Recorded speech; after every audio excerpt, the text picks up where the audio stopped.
Hello friends, आज की इस वीडियो में हम लोग डिस्कस करेंगे असफलता के सिद्धांत को, जो कि मशीन डिज़ाइन का बहुत ही मोस्ट इम्पॉर्टेंट टॉपिक है और ये आपके सेमेस्टर एग्ज़ाम में बार बार पूछा जाता है।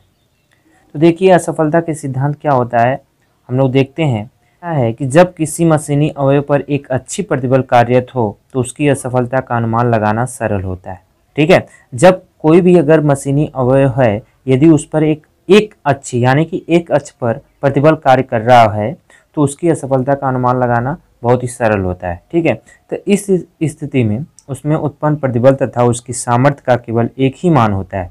यह सामर्थ्य प्रभाव सामर्थ्य, अंतिम सामर्थ्य या कर्तन सामर्थ्य हो सकती है और इसको ज्ञात करना सरल होता है। ठीक है, किसी मशीनी अवयव पर द्विअक्षीय एवं त्रैअक्षीय प्रतिबलों के कार्य करने की अवस्था यह कार्य अत्यंत कठिन एवं जटिल हो जाता है। ठीक है, देखिए, अगर कोई भी मशीनी अवयव है, ठीक है, यदि उस पर द्विअक्षीय तथा मतलब दो एक्सिस और तीनों एक्सिस में यदि प्रतिबल कार्य कर रहा है तो उसकी असफलता का अनुमान लगाना क्या होता है, कठिन एवं जटिल होता है। इसलिए देखिए आगे क्या कह रहा है, अतः ऐसी अवस्था में असफल होने की दशा को ज्ञात करने के लिए विभिन्न सिद्धांतों का प्रयोग किया जाता है। ठीक है, जो कि निम्न प्रकार हैं।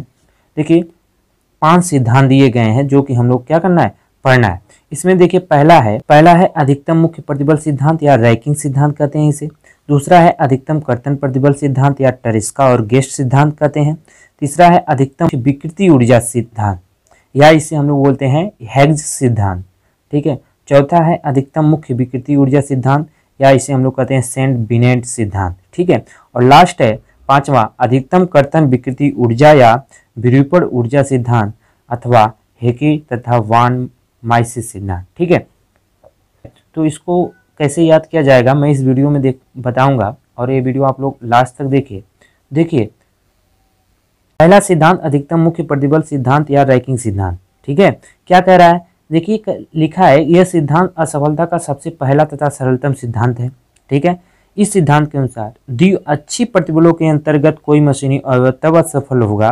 ठीक है, अब यहाँ पे द्विअक्षीय क्यों लिया जा रहा है, क्योंकि हम लोग जान रहे हैं कि एक अक्षीय प्रतिबल यदि किसी भी मशीनी अवयव पर कार्य करता है तो उसमें क्या होता है, उसका असफलता का अनुमान लगाना बहुत ही सरल होता है। इसलिए जो ये 5 सिद्धांत दिए गए हैं ये केवल द्विअक्षीय तथा त्रैअक्षीय पर दिए गए हैं। ठीक है, तो देखिए कह रहा है कि द्विअक्षीय प्रतिबलों के अंतर्गत कोई मशीनी अवयव तब असफल होगा जब उस बिंदु पर उत्पन्न अधिकतम मुख्य तनाव प्रतिबल का मान पदार्थ के सरल तनाव परीक्षण में उसकी प्रत्यास्था सीमा पर प्रतिबल से अधिक हो जाता है। ठीक है, देखिए यहाँ से अधिकतम मुख्य प्रतिबल sigma 1 is greater than sigma EL यानी कि इलास्टिक लिमिट ये दिया गया है। ठीक है, यहाँ पर ठीक है, और इसका जो फार्मूला हो जाएगा क्या हो जाएगा, sigma 1 equal to sigma x plus sigma y by 2 plus 1/2 under root sigma x minus sigma y का whole square plus 4 tau square. ठीक है, यहाँ पे सिग्मा x तथा सिग्मा y क्या है, बिंदु पर क्रमशः x तथा y दिशा में लंब प्रतिबल है और टाउ बिंदु पर कर्तन प्रतिबल है और सिग्मा EL क्या है, प्रत्यास्था सीमा पर प्रतिबल। ठीक है, और देखिए आगे कह रहा है कि सिद्धांत को प्रायः भंगुर पदार्थों जैसे साधारण कास्ट आयरन या भंगुर धातुओं जो कर्तन में संतोषजनक सामर्थ्य रखते हैं के लिए प्रयोग किया जाता है। ठीक है, अब देखिए हम लोग नेक्स्ट बात करेंगे दूसरा अधिकतम कर्तन बल सिद्धांत या टरेस्का और गेस्ट सिद्धांत की। ठीक है, दूसरा सिद्धांत जो कि अधिकतम कर्तन बल सिद्धांत है। ठीक है, क्या होता है, इस सिद्धांत के अनुसार द्विअक्षीय प्रतिबलों के अंतर्गत कोई मशीनी अवयव उस बिंदु पर असफल होगा जब अधिकतम कर्तन प्रतिबल का परिमाण पदार्थ के सरल तनाव परीक्षण में उसकी प्रत्यास्था सीमा पर अधिकतम कर्तन प्रतिबल के बराबर हो जाता है। ठीक है, यानी कि tau 1 equal to tau elastic limit. ठीक है, EL मतलब प्रत्यास्था सीमा पर अधिकतम कर्तन प्रतिबल और किसके बराबर होगा, अधिकतम कर्तन प्रतिबल के परिमाण के बराबर होगा। ठीक है, और देखिए जो इसका फार्मूला निकल कर आ जाएगा, अधिकतम कर्तन प्रतिबल tau 1 equal to sigma 1 minus sigma 2/2 equal to 1/2 under root sigma x minus sigma y का whole square plus 4 tau square. ठीक है, यहाँ पर सिग्मा 1 तथा सिग्मा 2 क्या है, अधिकतम तथा न्यूनतम मुख्य प्रतिबल है और टाउ EL क्या है, प्रत्यास्था सीमा पर अधिकतम कर्तन प्रतिबल है। ठीक है, देखिए आगे लिखा है इस सिद्धांत का प्रयोग साधारणतया तन्य पदार्थों के लिए किया जाता है। ठीक है, अब देखिए हम लोग नेक्स्ट बात करेंगे तीसरे सिद्धांत की। तीसरा सिद्धांत क्या है? अधिकतम विकृति ऊर्जा सिद्धांत या हेग्स सिद्धांत। क्या कहता है? इस सिद्धांत के अनुसार द्विअक्षीय प्रतिबलों के अंतर्गत कोई मशीनी अवयव किसी बिंदु पर असफल होगा, ठीक है, जब उसके प्रति इकाई आयतन में विकृति ऊर्जा का मान सरल तनाव परीक्षण में प्रभाव बिंदु पर प्रति इकाई आयतन में विकृति ऊर्जा के बराबर हो जाता है।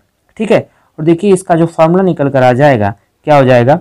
1/2E sigma 1 square plus sigma 2 square minus 2/m into sigma 1 into sigma 2 equal to sigma square elastic limit by 2E। यहाँ से 2E कैंसिल हो जाएगा तो हमारा बच जाएगा sigma 1 square plus sigma 2 square minus 2/m into sigma 1 into sigma 2 equal to sigma square elastic limit. यहाँ पे जो 1/m है पॉइजन अनुपात है। आप लोग कहेंगे 1/m कहाँ है? यहाँ से 2 कॉमन लेंगे तो 1/m है ना बचेगा। ये 1/m क्या हो जाएगा? पॉइजन अनुपात हो जाएगा।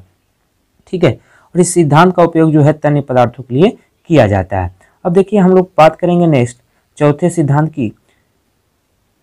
क्या है? अधिकतम मुख्य विकृति सिद्धांत या सेंट बिनेट सिद्धांत है। ठीक है, इस सिद्धांत के अनुसार द्विअक्षीय प्रतिबलों के अंतर्गत किसी बिंदु पर कोई अंग तब असफल होता है जब उस बिंदु पर अधिकतम मुख्य विकृति पदार्थ के सरल तनाव परीक्षण में प्रभाव बिंदु पर विकृति के बराबर हो जाती है। ठीक है, क्या करा है? द्विअक्षीय प्रतिबलों के अंतर्गत किसी बिंदु पर कोई अंग तब असफल होता है जब उस बिंदु पर अधिकतम मुख्य विकृति पदार्थ के सरल तनाव परीक्षण में प्रभाव बिंदु पर विकृति के बराबर हो जाती है।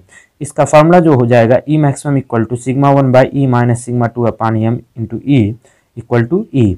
यहाँ सिग्मा 1 तथा सिग्मा 2 क्या है? अधिकतम तथा न्यूनतम लंब प्रतिबल है, और 1/m क्या है? पॉइजन अनुपात है। ठीक है, और देखिए ई क्या है? ई है सरल तनाव परीक्षण में प्रभाव बिंदु पर विकृति है। और देखिए आगे कह रहा है इस सिद्धांत से मिलने वाले परिणाम हमेशा सही नहीं होते हैं, अतः इसका उपयोग केवल विशेष दशाओं में ही होता है। ठीक है, अब देखिए नेक्स्ट हम लोग बात करेंगे पांचवें अधिकतम कर्तन विकृति ऊर्जा या विरूपण ऊर्जा सिद्धांत अथवा हेंके तथा वान माइसिस सिद्धांत की। क्या कहता है इस सिद्धांत? इस सिद्धांत के अनुसार द्विअक्षीय प्रतिबलों के अंतर्गत किसी बिंदु पर कोई अंग तब असफल होता है जब उसके प्रति इकाई आयतन में विरूपण या कर्तन विकृति ऊर्जा का मान पदार्थ के सरल तनाव परीक्षण में प्रभाव बिंदु पर प्रति इकाई विरूपण ऊर्जा के बराबर हो जाता है।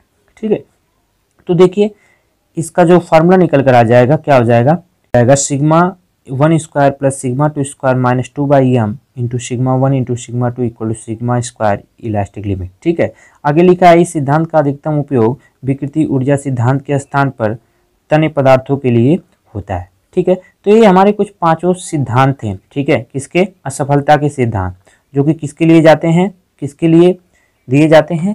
जब किसी भी मशीनी अवयव पर यदि द्विअक्षीय तथा त्रैअक्षीय प्रतिबल कार्य कर रहे होते हैं। ठीक है, न कि यदि उस पर यदि एक अक्षीय प्रतिबल कार्य कर रहा है, उसके लिए नहीं है। क्यों? क्योंकि वो उसका असफलता का अनुमान लगाना क्या होता है? सरल होता है। लेकिन द्विअक्षीय तथा 3 अक्ष में अगर क्या हो रहे हैं? प्रतिबल कार्य कर रहे हैं, तो उनका असफलता का अनुमान लगाना क्या होता है? जटिल होता है, जिसके लिए पांचों सिद्धांत दिए गए हैं। अब मैं आप लोगों को बताऊंगा ये पांचों सिद्धांत आपको याद कैसे रखने हैं।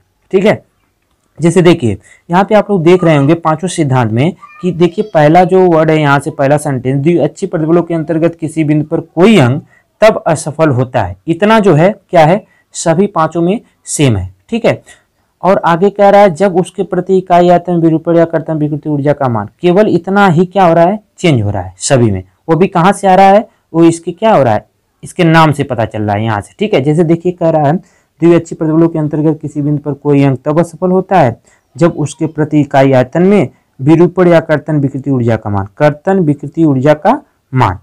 अब देखिए पदार्थ के सरल तनाव परीक्षण में, अब इतना जो है सब में सेम है, केवल चेंजिंग कहाँ हो रही है? प्रभाव बिंदु पर प्रति इकाई विरूपण ऊर्जा के बराबर होता है। केवल 3 देखो, लास्ट के 3 में प्रभाव बिंदु केवल है, और जो ऊपर 2 थे उसमें क्या था? यहाँ इसकी जगह पर क्या जा रहा था? प्रत्यास्था सीमा पर, बस यही चेंजिंग है। जैसे आप लोग यहाँ पे देख सकते हैं, देखिए कि तनाव परीक्षण में उसका प्रत्यास्था सीमा पर, ठीक है, यहाँ पे प्रत्यास्था सीमा जा रहा है, और देखिए यहाँ पे द्विअक्षीय और इतना क्या है? सेम है, असफल होगा। और केवल यही चेंजिंग हो रहा है, और ये भी सेम है सरल तनाव परीक्षण में। और ठीक है, तो के बराबर हो जाता है। ठीक है, तो आप लोग इस प्रकार इस पांचों सिद्धांत को याद रख सकते हैं। ठीक है, और ये बहुत ही मोस्ट इम्पॉर्टेंट टॉपिक है मशीन डिज़ाइन का। ठीक है, और ये वीडियो आपको अच्छा लगे तो like share comment and subscribe करना न भूलें। Thank you to all of you.